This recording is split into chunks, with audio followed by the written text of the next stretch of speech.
Hello traders, trading party channel में आप सभी का स्वागत करता हूं। हम यहां पर देख रहे हैं कि 5 फरवरी को बैंक निफ्टी कैसे ट्रेड कर सकती है, क्या प्लान ऑफ एक्शन आपका होना चाहिए, किस लिए आपको रेडी होना है, मार्केट बेरिश हो सकती है, बुलिश हो सकती है, कहां पर अपॉर्चुनिटी आपको फाइंड आउट करनी चाहिए, ये सारे डिस्कशन हम आज वीडियो में करने वाले हैं।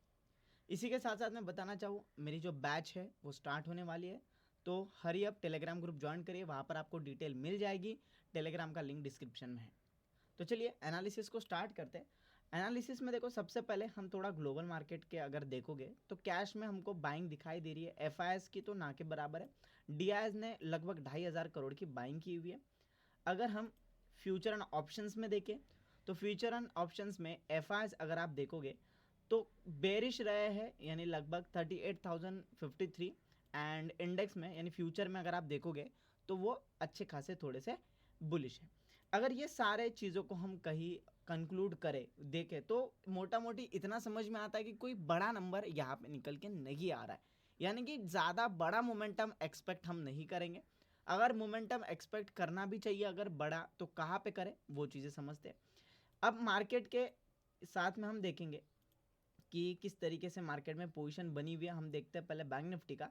बैंक निफ्टी का हम पीसीआर देखोगे तो 0.7 के आसपास है, जो कि बताता है कि 0.7 हमको आसपास यही दिखाता है कि न्यूट्रल है, थोड़ा सा बुलिश साइड में। ठीक है, मतलब बुलिश साइड में थोड़ा सा न्यूट्रल अभी तक का हमको ओआई भी बता रहा है। तो ये हो गई डाटा की बात। देखिए, मैं पीसीआर सेटअप आज अप्लाई नहीं करूंगा, यानी कल के टाइम के, क्योंकि प्राइस एक्शन कुछ ज़्यादा डायरेक्शन हमको दे पाएगा, इस हिसाब से प्राइस एक्शन बना हुआ है। मैं प्राइस एक्शन आपको ज़रूर समझाऊंगा। आइए चलते हैं उस स्क्रीन पे। ओके, अब देखो, सिंपल सी बात है, मार्केट ने यहाँ पे एक फॉल दिखाया, लगभग 2 दिन ये फॉल चला। मैं यहाँ पे ड्रॉ करके दिखाता हूँ, आपको बहुत अच्छे से समझ में आएगा। अगर आप देखोगे सो ये वैल्यू है लगभग 46,000, यानी 46,620 के आसपास से लेके मार्केट 44,500 तक यहाँ पर नीचे आ गई।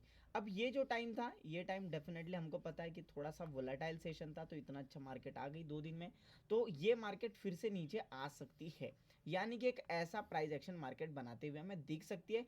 तो ये मेरा हो गया फर्स्ट एक ऐसा प्राइस एक्शन जहां पर मैं पुट के ट्रेड के लिए बहुत अच्छा खासा रेडी हूँ, बहुत अच्छा खासा पैसा लगाऊंगा और पुट के ट्रेड में मैं अपने टारगेट अचीव करते हुए देख सकता हूँ। बट कहाँ पे लगाना है, कैसे करना है, आइए उन चीज़ों को समझते हैं। देखिए, सबसे पहले प्राइस एक्शन हमें क्या कहता है। प्राइस एक्शन देखो, सिंपल सी बात है, सपोर्ट एरिया जो है, यानी कि जो सपोर्ट है वो धीरे धीरे बढ़ रहा था, सपोर्ट सपोर्ट सपोर्ट, फाइनली अगर लास्ट आप देखोगे जहां पर मार्केट में बाइंग हुई है वो इस एरिया में हुई है। अगर आप देखोगे 45,750, यानी 45,750 के आसपास बाइंग हुई थी। अगर ये बायर अपना हाथ निकालते हैं तो मार्केट 45,000 तक आने के लिए रेडी है। तो ये एक ट्रेड मेरे लिए बहुत अच्छी बन सकती है। मैं समझाता हूं कैसे।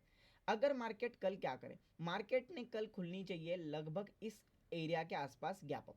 अगर इस एरिया के आसपास गैप अप खुलते तो ये छोटा सा एरिया हमारे लिए एज अ कंफर्मेशन काम करेगा। अब कंफर्मेशन कैसे काम करेगा, ये चीज समझने के लिए मैं आपको लेके चलता हूं 15 मिनट के टाइम फ्रेम पे, तो आपको अच्छे से समझ में आएगा। ठीक है, ये है 15 मिनट का टाइम फ्रेम। देखो मार्केट क्या होगा, यहां से अगर मार्केट गिरती है, तुरंत इसके नीचे आती है, तो हमारे पास ऐसा नहीं होगा कि मार्केट खुलते ही नीचे आने लगी है तो पुट ले लो। और सुबह का अगर आप पहले कैंडल में ट्रेड घुस जाओ तो मार्केट क्या करती है, कभी कभार मार्केट आपको लॉस दे देती है। तो इसलिए क्या करें, मार्केट की अच्छी कंडीशन होगी कि मार्केट इस एरिया के आसपास गैप अप खुले और मार्केट यहां से रेजिस्टेंस ले ले। इतना एरिया अगर मार्केट रेजिस्टेंस लेती है तो रिस्की ट्रेडर तो यहीं पे, उनको पता है, जो भी रिस्क ट्रेडर लेते हैं वो यहाँ पे ही अपना पैसा अच्छा खासा बना सकते हैं। जिनको सेफ ट्रेड करना है वो इस ट्रेंड लाइन के नीचे, यानी कि लगभग 46,150 के नीचे वो नंबर आएगा। अगर 46,150 के, 150 नहीं, लेट मी सी, अगर हम यहाँ पर है तो इट इज नहीं, 45,050, इस लेवल के नीचे मार्केट अच्छी खासी बेरिश हो जाएगी और आपको आते हुए टारगेट दिख सकते हैं 45,750, 45,600। अब आप अगर कैलकुलेट करोगे यहां से तो लगभग 400 पॉइंट का फॉल हमें नीचे की तरफ आते हुए दिख रहा है। अगर मार्केट इससे बड़ा भी मोमेंटम देना है तो मार्केट इस लेवल को ब्रेक करके नीचे के जो सपोर्ट्स है उन लोगों का एसएल खाने के लिए मार्केट चली जाएगी। ओके, यहां तक समझ में आया। अगर मार्केट इस लेवल के जब तक नीचे है और रेजिस्टेंस लेती है तो हम एक ऐसा प्राइस एक्शन मार्केट में देख सकते हैं। अगर मार्केट क्या करे, मार्केट देखो किसी भी हालत में मार्केट गैप डाउन अगर खुल गई, हम तुरंत अपनी पुट की पोजीशंस नहीं बनाएंगे। इन चीज़ों में आप जरूर ध्यान रखो। ऐसा नहीं है कि प्राइस एक्शन नेगेटिव है तो मार्केट गैप डाउन भी खुल रही है तो चलो पुट की पोजीशंस बना ले। Always wait for your confirmation. ऐसे सेटअप बनाओ जिसमें आपका कंफर्मेशन हो। तो अगर मार्केट गैप डाउन खुलती है तो गैप डाउन खुलने के बाद मार्केट को एटलीस्ट 15 मिनट 20 मिनट नीचे सस्टेन करने दो। अगर ये सस्टेन कर पाती है तो ही हम समझ पाएंगे कि मार्केट गैप डाउन खुलने के बाद भी सेलर अच्छे खासे इंटरेस्टेड है, तब मार्केट और नीचे जा सकती है। बट अगर मार्केट क्या करती है, गैप डाउन खुलती है इस एरिया में कहीं पर भी, यानी कि अगर 150 पॉइंट गैप डाउन खुल गई, 300 पॉइंट गैप डाउन खुल गई, उसके बाद भी मार्केट अगर इस ट्रेंड लाइन के अंदर, यानी कि अगर मैं स्पेसिफिक पॉइंट बताऊं तो 45,954, यानी कि कल के क्लोजिंग के ऊपर मार्केट निकल आती है, तो हम समझ जाएंगे कि गैप डाउन जो भी हुआ था, मार्केट ने गैप डाउन खुल के एक अच्छा खासा ट्रैप लगा, मार्केट यहाँ से फिर से एक ऐसे ट्रेड दे सकती है। तो तब हम क्या करेंगे, तब हम कॉल के साइड इंटरेस्टेड रहेंगे। अब समझ में आया आपको कैसे ट्रेड करनी है? बहुत ईजी है दोस्तों। देखो ये आपका क्लोजिंग पॉइंट है, ये आपका एक रेजिस्टेंस बताया और ये आपका एक लेवल बताया। अगर मार्केट यहाँ से ऊपर आती है तो ये हमारे लिए काम करता है एज अ कंफर्मेशन, जो बताता है कि बायर इंटरेस्टेड है, तब हम बाकी की रैली में ट्रेड करेंगे। अगर मार्केट यहाँ पे खुलती है, थोड़ी सी नीचे आती है, तब ये होगा हमारे लिए कंफर्मेशन, तब हम पुट की ट्रेड लेंगे। अब क्या करें जब मार्केट गैप अप खुले बहुत बड़ा, लगभग 46,560 के आसपास गैप अप ही खुल जाए मार्केट, यहाँ पर होगा कंफ्यूजन क्रिएट। क्यों कंफ्यूजन होगा? तब हम इस लेवल को नहीं मानेंगे, तब हमको ये लेवल भी देखना पड़ेगा, तब हमको ये लेवल भी देखना पड़ेगा, तो मार्केट एक रेंज में रहेगी, तब हम लाइव प्राइस एक्शन पर ट्रेड करेंगे। मार्केट के साथ कंफ्यूज नहीं होना है दोस्तों, इन चीज़ों पे बहुत ज़्यादा ध्यान रखो। अगर लाइव मार्केट के साथ कंफ्यूज हो गए तो फिर मार्केट क्या कर देगी, लॉस देगी। ठीक है, तो यानी कि इसके नीचे आपको नेगेटिव रहना है, इसके नीचे आपको अगर ऐसा प्राइस एक्शन दिखता है तब नेगेटिव होना है, यहां से मार्केट आती है तो हमको पॉजिटिव होना है, और इस एरिया में हमको ट्रेड नहीं लेनी। इतना स्पेसिफिक एनालिसिस में आपको करके देता हूं।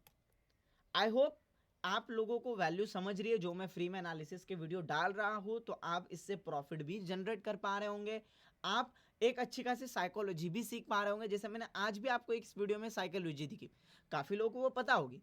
क्या साइकोलॉजी दिखी? कि कभी भी मार्केट में अगर आप डायरेक्शनल, मार्केट एक ऐसे पॉइंट पे, यानी कि मार्केट ब्रेकआउट या फेक आउट के कंडीशन में जब खड़ा होता है, तो डायरेक्ट रिएक्ट नहीं करना होता, मोमेंटम को थोड़ा सा होने दीजिए, तब कंफर्मेशन लीजिए, उसके बाद ट्रेड करिएगा। आई होप ये सारी चीज़ें आपको समझ में आती है। आप कमेंट भी करेंगे, वीडियो को लाइक करेंगे और शेयर भी करेंगे। मिलते हैं ऐसे ही किसी नेक्स्ट एनालिसिस में। चलिए, थैंक यू। और एक चीज़ याद रखिएगा, मैंने आपको बताया है कि मेरे बैच स्टार्ट हो रही है, तो those who are interested Telegram group join करिएगा, या आप मुझे कांटेक्ट भी कर सकते हैं, कांटेक्ट नंबर डिस्क्रिप्शन में दिया गया है। चलिए, थैंक यू।